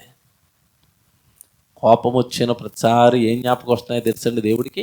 ఆ కోపం శిక్షగా మారి మనల్ని చంపకపోవడానికి దేవుడికి అడ్డొస్తున్నవి ఏంటో తెలుసా? మన జ్ఞాపకాలు. బైబిల్ తీయండి, ఇర్మియా గ్రంథానికి రండి, 31వ అధ్యాయం 20వ వచనం చదువుదాం అందరం. ఇర్మియా గ్రంథం 31వ అధ్యాయం 20. ఎఫ్రాయిము ఏమంటున్నాడు? ఎఫ్రాయిము నాకు ఇష్టమైన కుమారుడా. ఏమని పిలుస్తున్నాడండి? నా ముద్దు బిడ్డ. నేను ఇక్కడ స్టన్ అయిపోయి నీ వచ్చినానికి. ఏంటో తెలుసండి, మనం మన పిల్లల్ని ముద్దు బిడ్డ అని ఎప్పుడు పిలుస్తాం చెప్పండి? ఎప్పుడు పిలుస్తాం? ఆడు మంచి పనులు చేసినప్పుడు నా బిడ్డండి, ఏదైనా నా పరువు నిలబెడతాడని అంటాం. మంచి పనులు చేస్తే. లేదా బాగా చిన్నప్పుడు అందరూ మీ ఓడి బలేకున్నాడు అంటే నా బిడ్డండి మరాడు అంటారు. ఎప్పుడు? ఆడు చిన్నగా ఉన్నప్పుడో లేదంటే ఆవిడ ఎదిగి మంచి పనులు చేసినప్పుడు మనం ఏమని పిలుస్తాం? నా బిడ్డండి, నా బిడ్డండి, అంతేనా? ఇప్పుడు ఎఫ్రాయిము నాకు ఇష్టమైన కుమారుడా, నా ముద్దు బిడ్డ అని పిలుస్తుంటే ఏదైనా కిరీటాలు సాధించారనుకుంటున్నాడా దేవుడికి? భయంకరమైన పాపిష్టోడండి. ఇందాక హోషే గ్రంథం చదువుకున్నారు కదా, ఆ పాపాలన్నీ చేస్తున్నది ఇల్లే. ఆ పాపాలు చేస్తున్న వాళ్ళ దగ్గరికి వచ్చి దేవుడు ఏమన్నాడు తెలుసా? ఒరే నాకు ఇష్టమైన కొడుకు కదరా, నిన్ను ఇష్టపడి కదరా తల్లి గర్భంలో కన్నాను, నీతో పాటు తండ్రి నుంచి 3 కోట్ల శుక్రకణాలు బయలుదేరితే 2,99,999,999 మందిని వద్దనుకుని ఆ పరుగు పందెంలో నిన్నొక్కడిని గెలిపించి నిన్ను పట్టుకెళ్ళి తల్లి అండంలో చేర్చి ఆ అండం పిండంగా మారిన తర్వాత దానికి ఒక రూపం చెక్కుకుంటూ అవయవాలు బిగించుకుంటూ ఆ జ్ఞాపకాలన్నీ నా గ్రంథంలో రాసుకుంటూ అవయవాలు బిగించిన జ్ఞాపకాలన్నీ వీడు భూమి మీదకి వెళ్ళి ఏ పని చేయాలో ముందుగానే గ్రంథస్థం చేసి నీకు ఆ బ్రతుకు నా జీవితాన్ని ఇస్తే భూమి మీదకి వెళ్ళి నువ్వు చేస్తున్నవి ఏంటి కొడుక? ఎంత బాగా మాట్లాడతాడు తెలుసండి. ఎఫ్రాయిము నాకు ఇష్టమైన కుమారుడా, నాకు ముద్దు బిడ్డ, నేను అతనికి విరోధముగా మాట్లాడినప్పుడల్లా అతని జ్ఞాపకము అండర్లైన్ చేయండి. ఏటట? అతని జ్ఞాపకము నన్ను విడువక ఉన్నది, అతనిని గూర్చి నా కడుపులో చాలా వేదనగా ఉందట. అబ్బబ్బబ్బ, కడుపులో నుంచి వేదనట. ఎందుకు వేదన అంటే నా కొడుకు జ్ఞాపకం. వాడికి కళ్ళు బిగించినప్పుడు జ్ఞాపకం, జగత్తు పునాది వేయబడక మునిపై వాడిని సృష్టించుకున్నప్పుడు నా కొడుకు ఎఫ్రాయిము జ్ఞాపకం, తల్లి గర్భంలో వాడికి అవయవాలు చేస్తున్నప్పుడు జ్ఞాపకం, వాడు తల్లి గర్భంలోకి రాకమునప్పుడు తాతలు ముత్తాతల గర్భాలు అలా దాటించుకుంటూ వస్తున్నప్పుడు వాడి జ్ఞాపకాలు. ఏమంటే ఒక బిడ్డ, ఏమంటే తల్లి బిడ్డల మధ్య బంధం ఎంతకాలం నుంచి ఉంటుంది చెప్పండి? ఎంతకాలం నుంచి ఉంటుంది? ఈవిడికి 20 సంవత్సరాలు వచ్చిన తర్వాత పెళ్లి చేశారనుకోండి, 22లో బిడ్డ పుట్టాడు అనుకోండి, ఆడికి ఒక 10 సంవత్సరాలు అనుకోండి, ఈవిడికి 32, ఆడికి 10. అంటే ఆ బిడ్డకి తల్లికి బంధం ఎంతకాలం నుంచి? వాడికి 10 సంవత్సరాలు అంటే 10 సంవత్సరాల బంధం అండి. ఈ 10 సంవత్సరాల బంధానికే 10 ఆల్బమ్లు ఉంటాయి, బర్త్డే ఆల్బమ్లు. నీకు 10 సంవత్సరాలకే బిడ్డ జ్ఞాపకాలు ఇన్నుంటే నిన్ను నన్ను దేవుడు ఎప్పుడు కన్నాడు? జగత్తు పునాది వేయబడక మునుపు కన్న నీకు జగత్తులోనికి వచ్చేంత వరకు దేవుడు ఎదురు చూశాడంటే ఆ బ్యాక్ ఆలోచించండి, ఎన్ని జ్ఞాపకాలు నీవి దేవుడి దగ్గర రిజిస్టర్ అయ్యి ఉంటాయి. నువ్వు తాతలో నుంచి ముత్తాతలోనికి నిన్ను దాటిస్తున్నప్పుడు ఆయన పడ్డ కష్టాలన్నీ జ్ఞాపకాలుగా ఆయన దగ్గర ఉండవా? తాతలో నుంచి తండ్రిలోకి వచ్చావు, తండ్రిలో నుంచి తల్లిలోకి వచ్చావు, తల్లిలో నుంచి ఈ భూమి మీదకి వచ్చావు. ఈ ప్రయాణం అంతట్లో నిన్ను గెలిపించింది దేవుడు కదా, నీ గెలుపు దేవుడు కదా. నువ్వు ఈ లోకాన్ని చూసావంటేనే దాని కారకుడు దేవుడు కదా. మరి ఈ జ్ఞాపకాలన్నీ ఆయనకు ఉంటాయా, ఉండవా? ఉంటాయి. ఏమంటే అక్కడ మాట్లాడుతున్న మాట మళ్ళా చెప్తాను నేను మీకు. ఎఫ్రాయిము నాకు ఇష్టమైన కుమారుడు, నువ్వంటే నాకు ఇష్టం కనుక భూమి మీదకి వచ్చావు. ఎఫ్రాయిము నువ్వంటే నాకు ఇష్టం లేదనుకో అసలు నువ్వు ఈ లోకాన్ని చూసేవాడవే కాదు. ఏమంటే నా జీవితంలో ఇది నేను కుట్టొచ్చినట్టుగా ఈ మాట నాకు అర్థమైపోయింది. ఎందుకంటేనండి నేను మా అమ్మ నాన్నలకి చాలా ఆలస్యంగా పుట్టాను. నాకు ముందు చాలామంది పిల్లలు పుట్టారట, వాళ్ళు ఎవరు బతకలేదండి. నీకు కనుక ఆవిడ బతుకుంటే మీకు ఒక అక్క ఉండేదిరా అని చెప్పేది మా అమ్మ. ముందు ఒక ఆడపిల్ల పుట్టిందట, జస్ట్ 1 నెలకో 2 నెలలకు చచ్చిపోయిందట. నీకు ఒక అక్క ఉండేది అంటే ఇక్కడ మీరు బాగా ఆలోచిస్తే ఆవిడ ఈ లోకంలో ఉంచాలి లేదా తీసేయాలి ఈ నిర్ణయం ఎవరు చెప్పండి? దేవుడిది. ఆవిడ ఉంచాడా? ఉంచలేదు. నన్ను ఉంచాడా? ఉంచాడు. చూసారు అలాగుందో? దేవుడు కొరకు వీడు కావాలి, ఉండాలి, దేవుడు వాక్యం చెప్పాలి. ఉంచేశాడు నన్ను. ఆ పిల్ల పుట్టించుకున్నాడు. అమ్మ నీకు నెల ఇచ్చాను ఆయుష్కాలం, వచ్చే నా దగ్గరికి అన్నాడు, తీసుకున్నాడు, వెళ్ళిపోయింది ఆవిడ. నేను ఉండిపోయాను. ఏమర్థమవుతుందో? నేను ఎందుకు ఉండిపోయానంటే నువ్వంటే నాకు ఇష్టం కొడుక, నువ్వు నా మాటలు మాట్లాడితే చూడాలిరా, నాకు పాటలు రాస్తే చూడాలిరా, నా ప్రసంగాలు చేస్తే చూడాలిరా, నువ్వు నా కొరకు సంఘంలో ఏదో పని చేస్తుంటే చూడాలిరా, నువ్వు నాకు కావాలి కొడుక. ఎఫ్రాయిము నాకు ఇష్టమైన కుమారుడా, నా ముద్దు బిడ్డ. ఏమండి ఎవరండి ఇలా పిలుస్తారు? ఇలా దేవుడు పిలిచిన తర్వాత కూడా దేవుడికి దూరంగా బ్రతకగలవండి? మీకు ఒక మాట చెప్తాను. ఇప్పుడు ఇక్కడ నాకు ఇష్టమైన కుమారుడా, నా ముద్దు బిడ్డ అని ఎవరిని పిలుస్తున్నాడు? ఎఫ్రాయింని.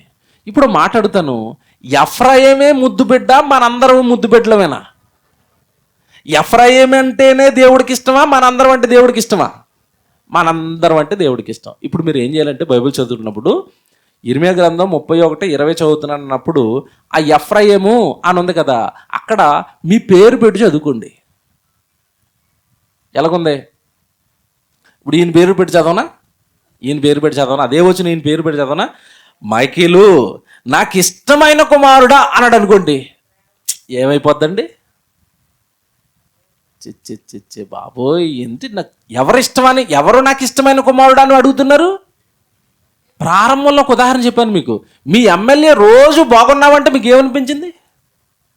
ఇప్పుడు ఎమ్మెల్యే కాదు అడుగుతుంటా, నాకు ఇష్టమైన కుమారుడా, నా ముద్దు బిడ్డ అని అడుగుతున్నది ఎమ్మెల్యే గారో సీఎం గారో కాదు. ఎవరు? వీళ్ళందరినీ కలిగించిన సృష్టికర్త అయిన దేవుడు నా ముద్దు బిడ్డ, నాకు ఇష్టమైన కుమారుడు అంటే ఎవడు? దేవుడిని విడిచిపెట్టి బతకగలమండి? బ్రతకగలమా? దేవుడి దగ్గరికి రాకుండా ఉండగలమా? దేవుడికి ప్రార్థన చేయకుండా ఉండగలమా? దేవుడికి ఏదైనా కానుక ఇవ్వకుండా ఉండగలమా? ఇంత పిచ్చిగా దేవుడు ప్రేమించి ఇంత బాగా నిన్ను పిలుస్తున్నప్పుడు ఇప్పుడు దేవుడికి దూరంగా ఏ మనిషి అయినా బ్రతకగలడా? ఈ వచ్చిన అర్థమైతే ఎవడో బతకలేడు.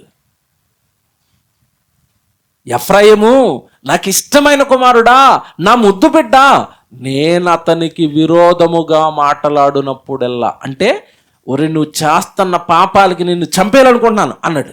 చంపేయాలనుకున్నప్పుడల్లా ఏం జ్ఞాపకం వచ్చేస్తున్నాయట? అతని జ్ఞాపకములు నన్ను విడువకై ఉన్నవి. మీకు అర్థం కాదు, ఇలాగా చెప్తాను ఒకటి ఉదాహరణ. అప్పుడప్పుడు మన పిల్లలు ఏదో పెద్ద తప్పు చేసేస్తారు. తప్పు చేసినప్పుడు వాళ్ళ మీద విపరీతమైన కోపం వచ్చేస్తుందండి. కోపం వచ్చినప్పుడు కొట్టేయడానికి వెళ్తాం, ఇంకా కోపంలో ఒక దెబ్బ వేస్తాడు. ఆ దెబ్బ కానీ ఏడుస్తూ ఉంటాడు.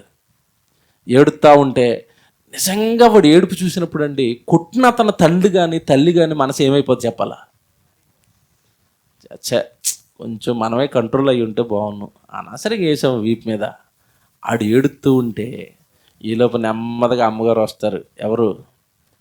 తల్లి వచ్చి అంటది, మీరు అనవసరంగా ఆడిని కొడుతున్నారండి, ఇయ్యాలే కదండి ఆ తప్పు చేశాడు, మొన్న మీకోసం అంత దూరం రోడ్డు మీదకి వెళ్ళి షాంపూ తెచ్చాడు కదండి అంటది.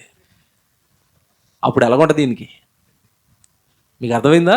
కూల్ చేయడానికి ఏమంటుందంటే, ఈరోజే కదండి ఆడుకోవడానికి వెళ్ళాడు, మొన్న మీకోసం సైకిల్ లేకపోయినా దూరంగా నడుచుకుంటూ వెళ్ళి మీకు టిఫిన్ తెచ్చాడు కదండి అంటది. బా, ఈ వినగానే ఇక ఆ జ్ఞాపకాలు రాగానే చచ్చా ఈ అనవసరంగా దెబ్బ కొట్టాం.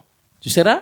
మన జ్ఞాపకాలు మన పిల్లోడిని ఏమి చేయడానికి మనల్ని ఒప్పుకోవటం లేదు, కొట్టలేము.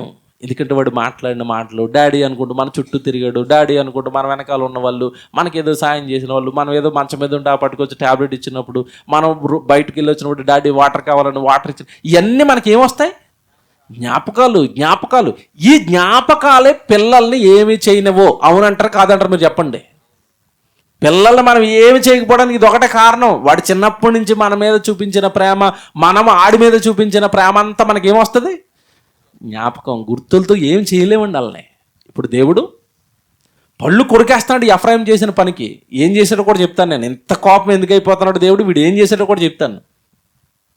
ఎఫ్రాయిము నాకు ఇష్టమైన కుమారుడా, నా ముద్దు బిడ్డ, నేను అతనికి విరోధముగా మాట్లాడినప్పుడల్లా ఏమంటే అతని జ్ఞాపకము నన్ను, అంటే ప్రతి ఒక్కరి జ్ఞాపకాలు ఎవరి దగ్గర ఉన్నాయి చెప్పండి? ఇప్పుడు దేవుడి దగ్గర. నా జ్ఞాపకాలు ఉన్నాయా? ఉన్నాయండి. తల్లి గర్భంలోకి నేను రాకమునుపు జ్ఞాపకాలు, భూమి మీదకి ఎలాగొచ్చేసిన తర్వాత వీడిని పట్టుకెళ్ళి తల్లి ఒళ్ళో పెట్టాను, వీడు ఎలా పెరుగుతాడో చూడాలి, వీడు పెద్ద అయిన తర్వాత వాక్యం ఎలా చెప్తాడో చూడాలి, వీడు పాట పాడుతుంటే చూడాలి. దేవుడి జ్ఞాపకాలు అండి ఇవన్నీ. పిచ్చి ప్రేమ కదండి మనుషులంటే దేవుడికి. దేవుడు లోకమును ఎంతో ప్రేమించాడు. ఎంత ప్రేమించాడు? ఎంత చేతులు పెట్టి ఎంత సరిపోదు. ఎంత అనాలంటే ఆకాశం అంత అనాలి. ఆకాశం ఎంత ఉందని ఎవరైనా అడగండి. శాస్త్రవేత్తలకే దిక్కు లేదు, ఎంత ఉందో తెలీదు. అంత ప్రేమించాడు. తన జ్యేష్ఠ కుమారుని నీ కొరకు చంపుకునే అంత ప్రేమించాడు. ఎంతది? కొలతలు ఉన్నాయి దానికి. అంత ప్రేమించిన మనిషి భూమి మీద తప్పులు చేస్తుంటే, నేరాలు చేస్తుంటే, పాపాలు వాడుకగా మార్చుకుంటే, శిక్షించాలనుకుంటున్నప్పుడు నీ జ్ఞాపకాలు నన్ను విడువకై ఉన్నవి. తర్వాత మాట చూసారా? తర్వాత మాట, అతనిని గూర్చి నా కడుపులో చాలా వేదనగా ఉన్నది, తప్పక నేను అతనిని కరుణింతును. ఇదే అంటే ఎఫ్రేము ప్లీజ్ రా, పాపాలు వదిలేసి ఒక్కసారి నా వైపు తిరిగావంటే నేను వెంటనే నిన్ను కరుణించేస్తాను రా. నీ గురించి నా కడుపులో ఎలాగుందంటున్నాడు, వేదనట. ఏమంటే కడుపులో వేదన మాటల్లో ఎక్స్ప్లెయిన్ చేయలేం. కడుపులో వేదన ఎలా ఉంటుందో మీకు తెలియాలి అంటే, కళ్ళ ముందు బిడ్డ యాక్సిడెంట్లో చచ్చిపోయాడు అనుకోండి, తల్లి ఏడుస్తూ ఉంటుంది చూశారు, ఆ బాధ పెదవులపై నుంచి వచ్చింది కాదు, ఎక్కడి నుంచి వస్తుంది, కడుపులోంచి వస్తుందండి. నిన్నగాక మీరు వార్తలు చూసారో మీద లేదో, 6వ తరగతి చదువుకునే పిల్లడు ఆత్మహత్య చేసుకుని చచ్చిపోయాడు, ఊరేసుకుని చచ్చిపోయాడు. చిన్న కుర్రగాడు. అసలు ఆడు ఎందుకు చచ్చిపోయాడో తెలియదండి. అమ్మ ఏడుతుందండి హాస్పిటల్లో. ఏంట్రా నీకు ఇంత కష్టం ఏంట్రా, ఆడు గుండెల మీద బాధేస్తుంది, లెగరా అంటే అప్పుడు చచ్చిపోయాడండి. 6వ తరగతి అంటే ఎదుగొచ్చిన కొడుకు కళ్ళ ముందు చచ్చిపోతే, 12-13 సంవత్సరాల కొడుకు కళ్ళ ముందు చచ్చిపోతే తల్లికి ఎక్కడి నుంచి వస్తుంది ఆ బాధ? కడుపులో నుంచి. మరి మనం పాపం చేస్తూ ఉంటే భూమి మీద, ఆ పాపానికి జీతంగా మనం నరకానికి జారిపోతుంటే ఇప్పుడు ఎవరి కడుపులోంచి వస్తుంది బాధ? ఎందుకు? ప్రారంభపు వచనం ఏంటి? ప్రారంభ వచనం, నిన్ను కనిన దేవుడిని నువ్వేం చేసావు అంటే, కన్నవాడు ఆయన గనుక నువ్వు పాపం చేసి నరకానికి వెళ్ళిపోతుంటే ఆయన కడుపులోంచి ఏమొస్తుంది? వేదన వస్తుంది. ఇప్పుడు మాట్లాడుతాను నిజంగా ఈ తల్లి నిన్ను కన్నది అంటున్నారు, నిజమేనంటారా? కన్న తల్లి అయితే కన్న కొడుకు నరకానికి వెళ్ళి కాలిపోకుండా కాపాడేది. ఎప్పుడు నువ్వు ఉద్యోగం, డబ్బు, సిరి, సంపద ఇదంటాం తప్ప నీ ఆత్మ జాగ్రత్త కొడుకు అని ఏ తల్లని చెప్తుందండి? నీ ఆత్మ జాగ్రత్త కొడుక, చచ్చిపోయిన తర్వాత నరకానికి వెళ్ళిపోతావురా, ఆ గుడికి వెళ్ళిపోరా, వాక్యం నేర్చుకోరా, పాస్టర్ గారు వెనకాల ఉండరా, దేవుడు పని చేయరా, దేవుడి కోసం ఏదైనా నేర్చుకోరా, దేవుడి సేవలో ఉండరా, మేము నీకు చాలా చేసావురా, నువ్వు మాకు ఏం చేయాల్సిన అవసరం లేదురా, నువ్వు దేవుడి కోసం ఏదైనా చేసి నీ ఆత్మను రక్షించుకోరా. ఏ తల్లైనా అంటదండి? వీళ్ళు చెప్పండి, కన్నతల్లులు ఇవి. కన్నతల్లులా? కన్నపేకి వచ్చింది ఇప్పుడు లోపల నుంచి బాధ. ఏమని? ఒరే నువ్వు పాపం చేయొద్దురా, నరకానికి వెళ్ళిపోతావురా, నా కడుపులో చాలా వేదనగా ఉందరా. కన్నవాడు, ఒరిజినల్గా కన్నవాడు కనుక ఒరిజినల్గా బాధపడుతున్నాడు. అర్థమైందా లేదా? ఈవిడ కన్నది కాదు, మోసింది. ఆడు ఎడిపోతే ఆవిడకి ఎందుకు? జస్ట్ ఈవిడ బ్రతుకున్నంతకాలం 60-70 సంవత్సరాలు నా కొడుకు, నా తల్లి, ఆడు నాకు అన్నం పెడితే చాలు, ఆడు నన్ను ఇంట్లో పట్టుకుని బట్టలు ఎత్తే చాలు, అంతే. ఆడు ఎడిపోతే నాకెందుకు? ఏమంటే నిజంగా తల్లుల గురించి అలాగే ఎందుకు మాట్లాడుతున్నావు అంటే, మమ్మల్ని ఒకడు కదిపాడు. ఎవడు కదిపాడు అంటే, సినిమా రచయిత పాట రాశాడు. ఏమని? 100 మంది దేవుళ్ళు దిగి వచ్చినా నీలాంటి ప్రేమను చూపలేరమ్మా అంటే దేవుడు పరువు తీశాడు. ఇప్పుడు మేము ఎవరు పరువు తీసేలా? మీకు అర్థమైందా? మా దేవుడు పరువు తీశారనుకోండి, ఎవరిని గొప్ప చేశారో ఆవిడ పరువు మేము తీసేస్తాం. తల్లేటండి, వారైనా మరుచుదురు కానీ నేను నిన్ను, తల్లి మర్చిపోతుందని బైబిల్లో రాయబడి ఉంది. ఎవడన్నా కాదని డిపెండ్ చేయ వాదనకు రమ్మనండి. తల్లి బిడ్డను మరిచిపోతుంది. మరుస్తుందా మరవదా? హాస్పిటల్లో దొంగతనాలు ఎందుకు జరుగుతున్నాయని అడుగుతాను నేను. వాళ్ళ అమ్మ ఉందా, వాళ్ళ అమ్మమ్మ ఉంది, ఇద్దరు ఉన్నారు, బిడ్డను ఎత్తిపోయారు. ఏమండి, ఇద్దరు ఏం చేస్తున్నారు? అమ్మమ్మ ఇద్దరు పొడి గుర్రెట్టు నిద్రవుతున్నారు, ఈయన ఎత్తిపోయారు. తల్లి మర్చిపోద్దండి. కానీ దేవుడు, నేను నిన్ను నా అరచేతుల మీద చెక్కున్నాను, నేను నిన్ను మరవలేను. ఇంకా మీరు లోపలికి వెళ్ళి ఆలోచిస్తారా? మరవలేడు దేవుడు, నిరంతరము మన జ్ఞాపకాల కోసం ఎదురు చూస్తున్నాడని ఎలా చెప్తామంటే, బైబిల్లో కీర్తన గ్రంథం చదువుతున్నప్పుడు 139 మీ అందరికీ తెలిసిన మాట ఒకటి ఉంటుంది. నువ్వు కూర్చున్నా, నువ్వు లేచినా, తెలుసు కదా మీకు, నువ్వు ఎక్కడికి వెళితే అక్కడికి నా కన్ను వెనకే వస్తుంది అన్నాడు దేవుడు. వస్తుంది అన్నాడా? నువ్వు కూర్చున్నా దేవుడి దగ్గర కూర్చుంటావా, దేవుడి మాటలు వింటున్నావా, దేవుడి మాటలు రాసుకుంటున్నావా? అబ్బా, నా కొడుకు నేను ఇచ్చిన చేత్తో నా వాక్యాలు రాసుకుంటున్నాడు. ఎలాగుంటుంది? నేను వాక్యం నేర్చుకున్న కాలంలోనండి, నిజంగా నేను చెప్తున్నానండి, నాకు నా నోట్స్ ఇలాగ ఉంటుంది, పెన్ ఇలాగ ఉంటుంది, నా చూపంతా స్పీకర్ మీద, కళ్ళు మీద, ఆయన మొహం మీద ఉంటుంది. అంతే. ఇలా చూడటం, ఇలా రాసుకోవటం, ఇలా చూడటం. అసలు కింద కూడా ఇక్కడ కూడా చూసేవాడిని కాదు. ఎందుకంటే ఇలా ఇక్కడ చూసి అలా చూసేలోపు అతను నోట్లోంచి ఏదైనా ఒక మాట వెళ్ళిపోతామని భయం నాకు. ఆయన నోట్లో నుంచి వచ్చిన ప్రతి మాట నోట్స్లో ఉండాలి. యాజ్ టీజ్గా నేను 10 సార్లు ఆ నోట్స్ చదవాలి. యాజ్ టీజ్గా ఆ ప్రసంగం గోడకు చెప్పుకోవాలి. మనుషులు చెప్పేవాడిని కాదు ప్రారంభంలో, గోడకు చెప్పుకోవటం, గాలికి చెప్పుకోవటం ప్రాక్టీస్ చేసేవాడిని, విపరీతంగా ప్రాక్టీస్. ఎందుకంటే దైవజనుడు మాట్లాడుతున్నాడు అంటే ఆయన నోట్లోంచి వచ్చే మాటలు ఏ మాటలు? దేవుడు మాటలు కదండి, మధురం కదండి, మళ్ళీ దొరకవు కదండి. ఈయన మళ్ళీ మాట్లాడటం గంట సేపు అయిపోయిందంటే ఆగిపోతాడని భయం. నాకు అలా కళ్ళు అలా ఆర్పేవాడిని కదండి నా పెదవుల మీద. అలా మనం రాసుకుంటూ ఉంటే దేవుడు మాటలు, ఈ చెయ్యి చేసిన దేవుడు ఎంత ఆనందపడతాడండి. నేను చేయి చేశాను, నా మాటలు రాసుకుంటున్నాడు. నేను నోరు చేశాను, నా పాటలు పాడుతున్నాడు, నా గురించి మాట్లాడుతున్నాడు. దేవుడు జ్ఞాపకాలండి. దేవుడికి నువ్వు జ్ఞాపకాలు ఇవ్వాలి. జ్ఞాపకాలు ఇవ్వాల్సిన మనిషి అండి. ఏమి వ్యాపకాలలో ఉన్నాడు. ఏం వ్యాపకాలు? పాపాలు, పాపాలు, పాపాలు. ఆ పాపాలు చేస్తున్న ప్రతి వాడిని శిక్షించాలనుకున్నప్పుడు దేవుడికి ఏం అడ్డొస్తున్నాయి? జ్ఞాపకాలు అడ్డొస్తున్నాయి. నేను చంపుకోలేకపోతున్నాను రా, ప్లీజ్ రా మారు, నేను తప్పక నిన్నేం చేస్తాను? కరుణింతును. దేవుడండి, దేవుడు మనసేంటి చెప్తాను ఇప్పుడు మీకు. విలాప వాక్యాలు తీయండి, ముగించేస్తాను. విలాప వాక్యాలు 3వ అధ్యాయం 33వ వచనం చదవండి బైబిల్లో. విలాప వాక్యాలు 3వ అధ్యాయం 33వ వచనం. దేవుడు అటండి, హృదయపూర్వకముగా ఆయన నరులను విచారమునైనను బాధనైనను కలుగజేయడు. ఏముందండి బైబిల్లో? హృదయపూర్వకముగా ఒకడిని బాధ పెట్టడం కానీ, విచారంలోనికి తీసుకెళ్ళటం కానీ దేవుడు ఏం చేయడట? చేయడట. హృదయపూర్వకంగా చేయడా? మరి చాలామందిని శిక్షించాడు కదండి బైబిల్లో. అంటే శిక్ష హృదయపూర్వకంగా వేయటం లేదు. వేస్తాడా? వేయడు. మీకు అర్థం కావడానికి ఉదాహరణ చెప్తాను. ఇందాక నేను చెప్పిన ఉదాహరణే. కొడుకు తప్పు చేశాడు. కొడుకు తప్పు చేసినప్పుడు అంటే బలవంతం ఉపయోగించి ఒక్క దెబ్బ కొట్టాడు అనుకో, కొడుకు దెబ్బకి చచ్చిపోతాడు. కొట్టేటప్పుడు అంటే బలవంతం ఉపయోగించి కొడతాడా? సగం బలాన్ని దాచేసుకుని జస్ట్ అండ్ భయపెట్టడానికి చిన్న దెబ్బ కొడతాడా? మీకు అర్థమైందా? ఇప్పుడు నా కొడుకున్నాడండి, చిన్నోడండి, వాడిని ఒక్కసారి ఇలా పైకి లేపి ఇలా కిందకి వేసిన అనుకోండి, దెబ్బకి ఏమైపోతాడు? చచ్చిపోతాడు. అలాగే వేస్తానా? ఏమంటే పళ్ళల్లోనూ కళ్ళల్లోనేమో మొత్తం చంపేస్తాను రా అన్నంత కోపం ఉంటుంది. నడ్డు మీద దెబ్బ వేసేసరికి చిన్న దెబ్బ అలా పడుతుంది అంతే. ఎందుకు? మన పిల్లల్ని హృదయపూర్వకంగా మనం ఏం చేయలేం? కొట్టలేం. మనం కొట్టలేనప్పుడు సృష్టికి ముందు నుంచి ఎదురు చూస్తున్న దేవుడు నిన్ను హృదయపూర్వకంగా కొడతాడా? శిక్షిస్తాడా? శిక్షించడా. అలాగని ఏమి చేయడా? శిక్షిస్తాడు. శిక్ష దేనికోసం అంటే నీ మార్పు కోసం. అంతే కదండి, మారాలి కదా. పిల్లల్ని దండిస్తేనే, గద్దిస్తేనే పిల్లలు ఏం చేస్తారు? మారుతారు. అలాగని ప్రేమమయుడు కదా ఏం చేయడానికి అనుకుంటున్నారేమో, వేస్తాడు దెబ్బలు, మామూలుగా ఉండవు. అడ్డు ఇరిగిపోద్ది అంతే. బాబు ఎందుకు బాబు ఈ మధ్యకాలంలో అడ్లు ఇరిగిపోతున్నాయంటే నువ్వు అర్థం చేసుకోవాలి. ఎక్కడో మొత్తం మీద ఆయనకు దూరం అయిపోయి ఏ నాటకాలు వేసేస్తున్నావు. వేస్తున్నాడు దెబ్బలు, దెబ్బలేగా. వద్దు బాబు వద్దండి, ఆయన దగ్గరికి వెళ్ళిపోతానండి, ఆయన దగ్గర ఉంటానండి. నాకు అర్థమైపోయింది. మీకు అర్థమైపోవాలా, దేవుడు మీకు అర్థమైపోవాలా. తన పిల్లలని హృదయపూర్వకముగా ఆయన ఏం చేయడట?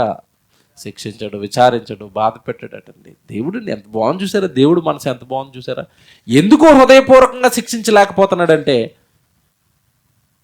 ఆయనకు మన జ్ఞాపకాలు అడ్డొస్తున్నాయి. ఇందాక అన్నాడు కదా, ఎఫ్రాయిము నాకు ఇష్టమైన కుమారుడు అన్నాడు కదా. వాడు ఏం చేస్తున్నాడు తెలుసా? అంతగా దేవుడిని ఎందుకు బాధ పెట్టాడు తెలుసా? మీరు హోషే గ్రంథానికి వచ్చేయండి. మళ్ళీ హోషే గ్రంథానికి వచ్చేయండి.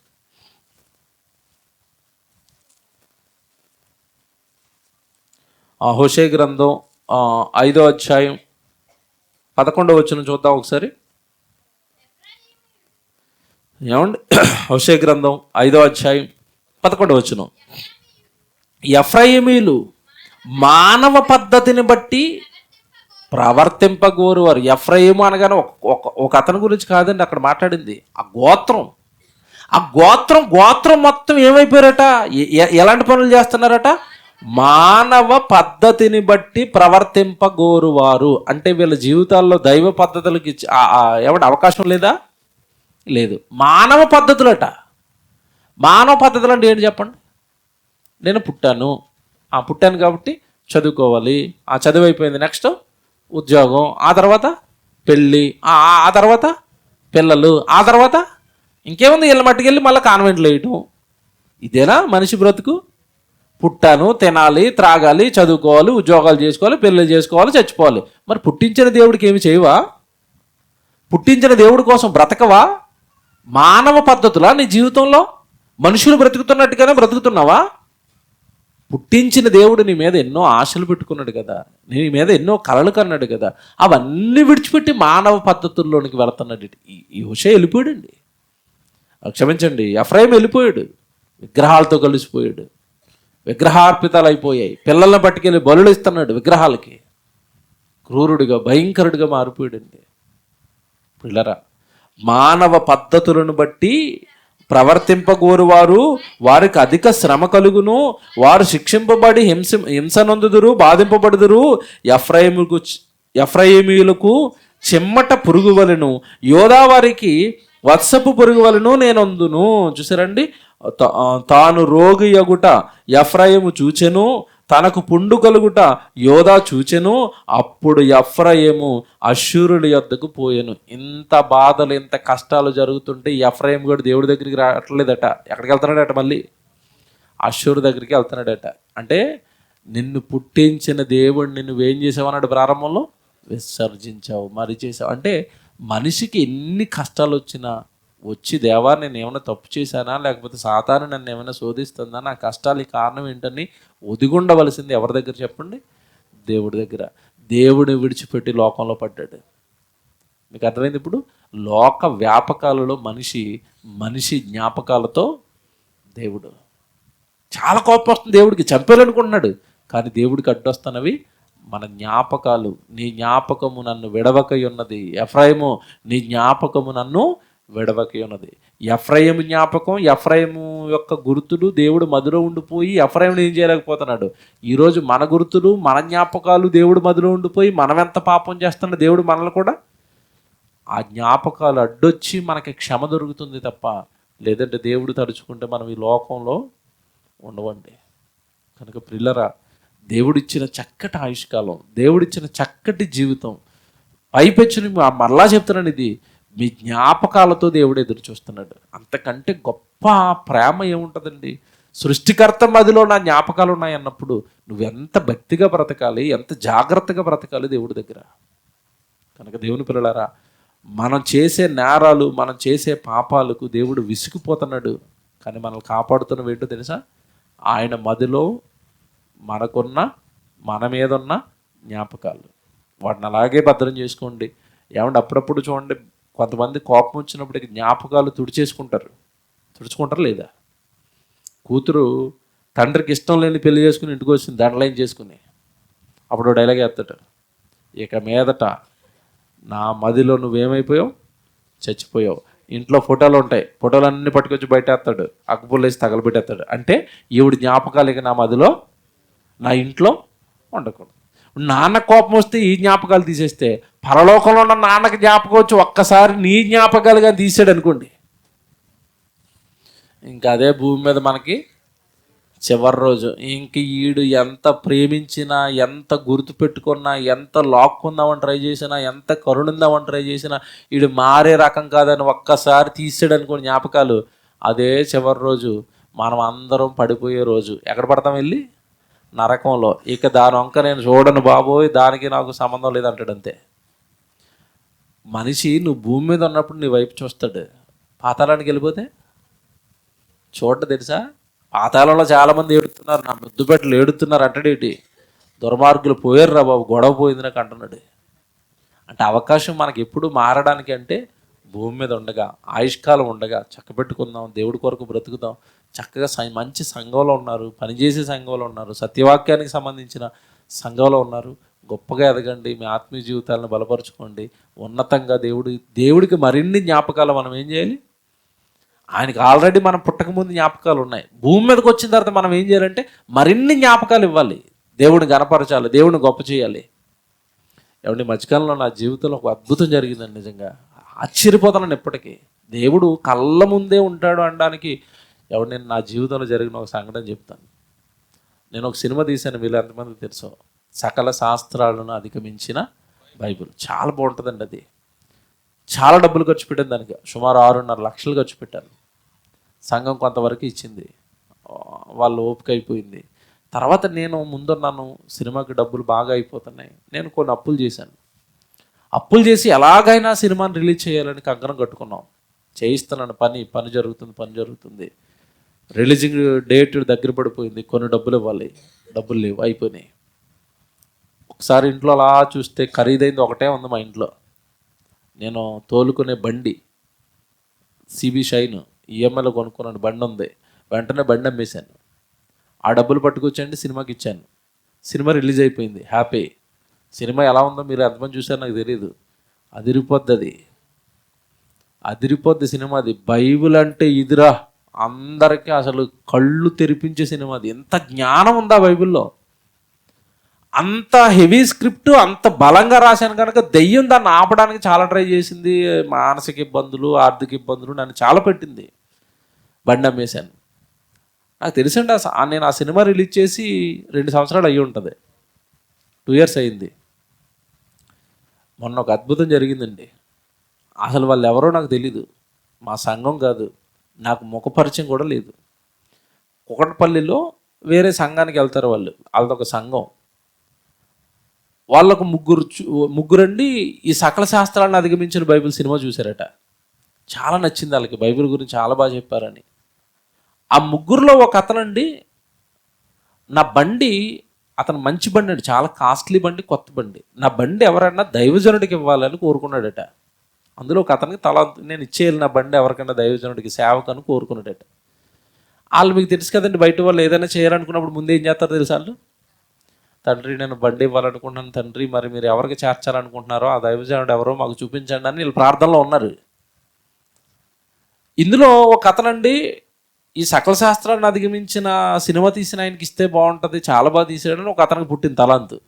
ఇతను మరొక అతనితో చెప్పడానికి వెళ్ళాడట, ఏమంటే మీరు బైబిల్ గురించి సినిమా వచ్చింది చూసారంటే, అతను వెంటనే అన్నాడట, సకల శాస్త్రాన్ని అధిగమించిన బైబిల్ అంటే చాలా బాగా తీశారండి అన్నాడట. మొత్తం మీద వీళ్ళందరికీ మాటలు కలిసిపోయాయండి, ఈ సినిమా చాలా బాగా తీశారు కనుక ఈ సినిమా తీసిన అతనికి మనం పట్టుకెళ్ళి ఏం చేయాలి, బండి ఇవ్వాలి. నా అడ్రస్ కోసం వెతికండి మొన్న ఆదివారం ఆ బండి వేసుకుని మా చర్చికి వచ్చారు.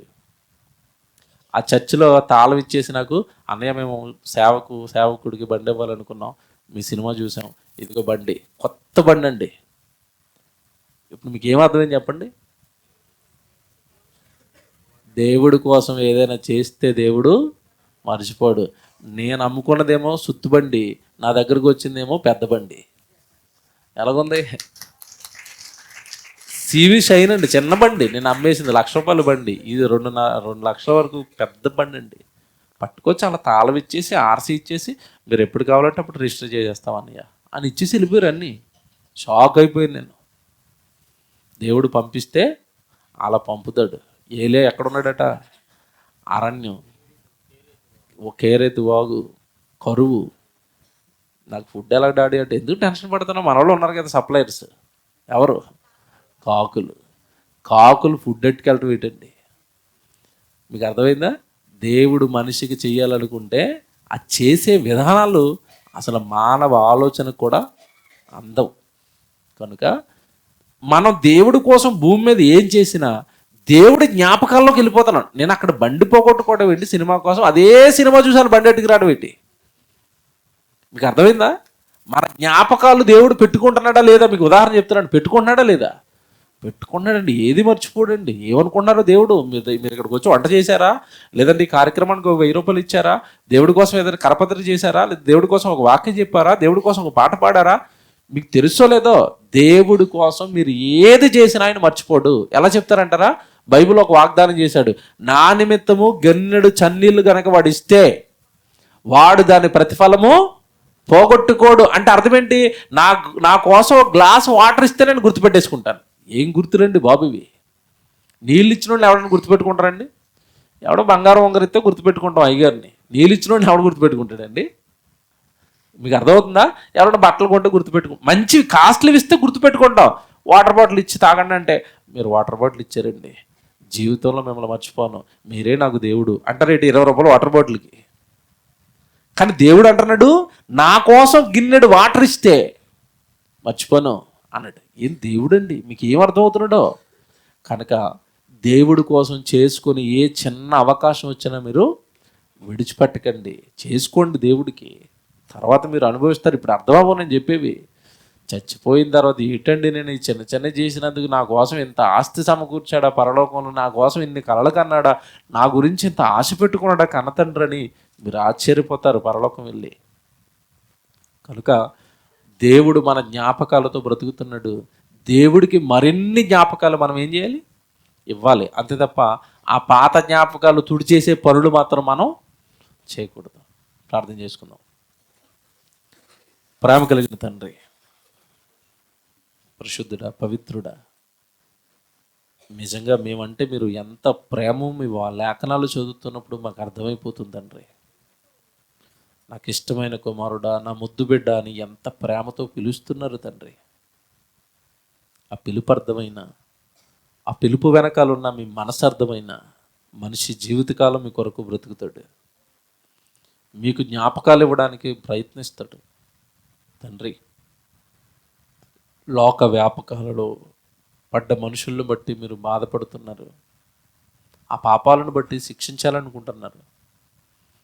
కానీ మా జ్ఞాపకాలు మిమ్మల్ని ఆపుతున్నాయి అని మీరు రాయించిన మాటను బట్టి తండ్రి పొంగిపోతున్నాం. సృష్టికర్తగా మీ మదిలో మా జ్ఞాపకాలు ఉండటం మేము చేసుకున్న గొప్ప భాగ్యం తండ్రి. కనుక ఆ భాగ్యాన్ని పోగొట్టుకోకుండా మరిన్ని జ్ఞాపకాలతో, మధుర జ్ఞాపకాలతో, తీపి జ్ఞాపకాలతో మిమ్మల్ని సంతోషపెట్టి ఆనందపెట్టి మీరున్న మహాలోకానికి చేరుటకు కృప చేయండి. వార్షికోత్సవం జరుపుకుంటున్న ఈ సంఘాన్ని దీవించండి. మరిన్ని నూతన ఆత్మలతో సంఘాన్ని నింపండి. సంఘం ద్వారా జరుగుతున్న ప్రతి కార్యంలోనూ తోడుగా ఉండండి. సంఘాన్ని నడిపిస్తున్న మీ పిల్లల కుటుంబానికి మీరు సహాయం చేయండి.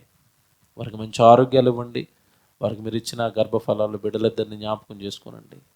అలాగే వేదిక మీద ఉన్న దైవజనులను, వారు చేస్తున్న పరిచర్యను, వారి సంఘాలను జ్ఞాపకం చేసుకోనండి. మీ పిల్లలు కష్టార్జితంతో ఏర్పాటు చేసిన ఈ సభలో తండ్రి, ప్రత్యక్షంగా పరోక్షంగా ఎంతమంది పిల్లలైతే కష్టపడ్డారు, వారికి రావాల్సిన పరసంబంధమైన దీవులతో దీవించండి. ఈ సంఘాన్ని ఈ సంవత్సర కాలం అంతా ఇలాగే కాపాడి రాబోయే వార్షికోత్సవం మరింత ఘనంగా గొప్పగా జరుగుటకు కృప చేయండి. సంఘాన్ని మరింతగా అభివృద్ధి చేయండి. క్రీస్తు వారి పేరట ఈ ప్రార్థన విన్నపాలు అడిగి వేడుకొనుచున్నాము తండ్రి, ఆమేన్. ఆశీర్వాదం తీసుకుందాం. తండ్రి అయిన దేవుని ప్రేమ, కుమారుడైన యేసుక్రీస్తు వారి కృప, పరిశుద్ధాత్మ దేవుని అన్యోన్య సహవాసం ఇప్పుడును ఎల్లప్పుడూను మనకును సమస్త పరిశుద్ధులకును వార్షికోత్సవం జరుపుకుంటున్న ఈ సంఘానికి, వేదిక మీద ఉన్న దైవజనులకు, కూడి వచ్చిన పిల్లలందరికీ సదా తోడై ఉండి నడిపించును గాక. ఆమేన్. God bless you.